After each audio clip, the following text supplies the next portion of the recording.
बात बिहार की करते हैं, क्योंकि यूपी की आग बिहार तक पहुंच चुकी है। जी हां, यहां पर छात्र लगातार प्रदर्शन कर रहे थे। छात्र प्रदर्शन उतरे बीपीएससी एग्जाम को लेकर कि एक पाली में एग्जाम कराया जाए, वन डे वन शिफ्ट में ये एग्जाम्स हो, नॉर्मलाइजेशन की मांग कर रहे थे।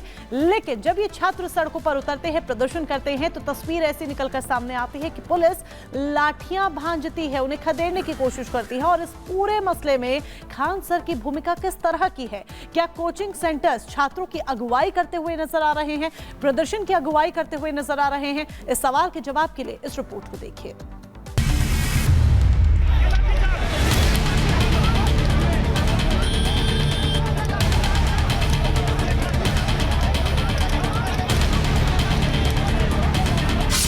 यूपी से बिहार पहुंची नॉर्मलाइजेशन, छात्रों के उग्र प्रदर्शन से बढ़ी tension. One day one shift परीक्षा की मांग, 13 दिसंबर को बीपीएससी का एग्जाम। छात्रों पर पुलिस ने बरसाई लाठी, कोचिंग सेंटर कर रहे हैं अगुवाई।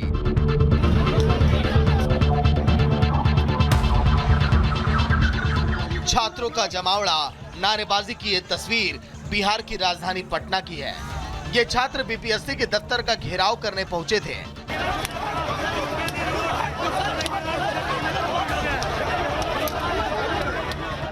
वैसे बीपीएससी ने नॉर्मलाइजेशन की बातचीत को अफवाह करार दिया है, लेकिन छात्र सुनने के लिए तैयार नहीं है। ऐसे में पुलिस को अभ्यर्थियों की भीड़ को खदेड़ने के लिए लाठीचार्ज करनी पड़ी। Bihar public service commission office के बाहर पटना पुलिस ने प्रोटेस्ट कर रहे छात्रों पर लाठीचार्ज किया। लाठीचार्ज करने का कारण ये था कि ये हज़ारों की संख्या में यहाँ पर स्टूडेंट्स एकत्रित थे जो कि प्रोटेस्ट कर रहे थे बीपीएससी ऑफिस के सामने कि नॉर्मलाइजेशन ऑफ क्वेश्चन पेपर हो। नॉर्मलाइजेशन ऑफ क्वेश्चन पेपर मतलब इन बच्चों का डिमांड ये है कि जो भी स्टूडेंट्स अपीयर हो रहे हैं बिहार पब्लिक सर्विस कमीशन के एग्जामिनेशन में, सारे क्वेश्चन समान हो हर बच्चों के लिए। पुलिस की लाठीचार्ज के बाद छात्र और भी उग्र हो उठे। लाठीचार्ज में कई छात्र घायल हो गए। 13 दिसंबर को बीपीएससी की 70वीं संयुक्त परीक्षा होनी है।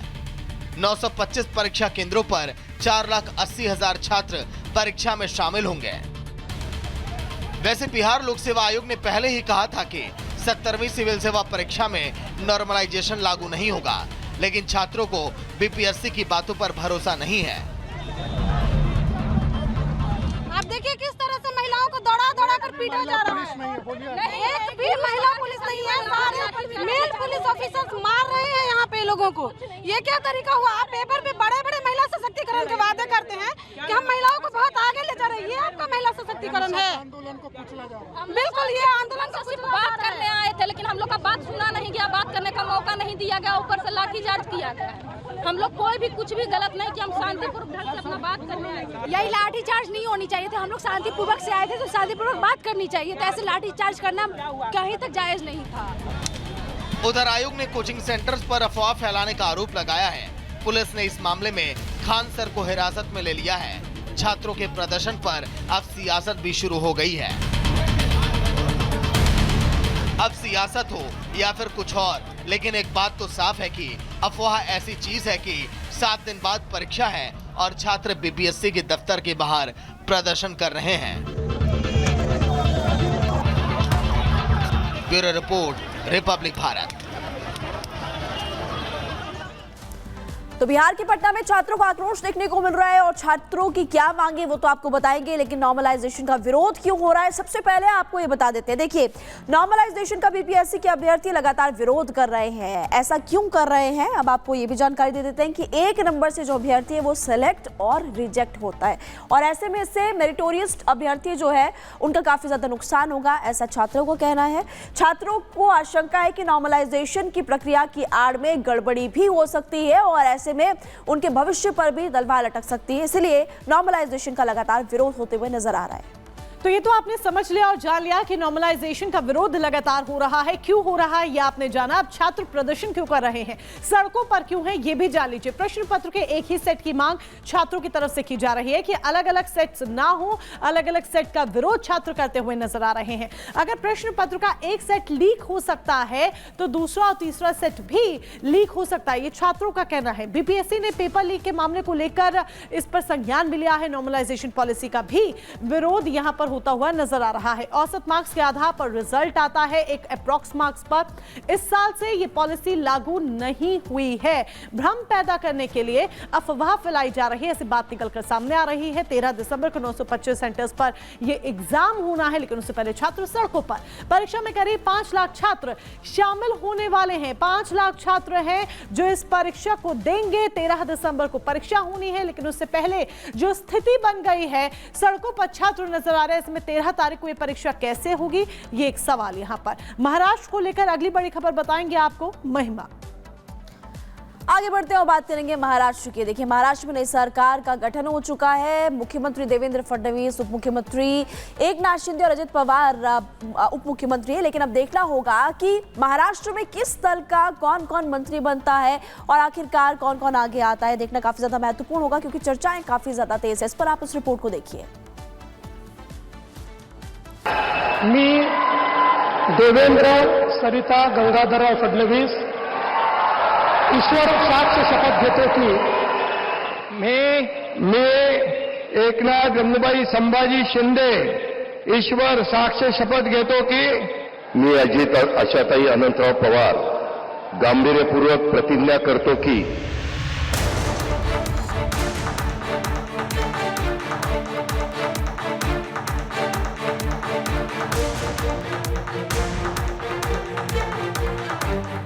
महाराष्ट्र में गुरुवार को महायुति सरकार के गठन के बाद CM Devendra Fadnavis, deputy CM Eknath Shinde, Ajit Pawar action mode में हैं। जहां पदभार संभालते ही महायुति सरकार की त्रिमूर्ति बड़े फैसले लेने लगे हैं।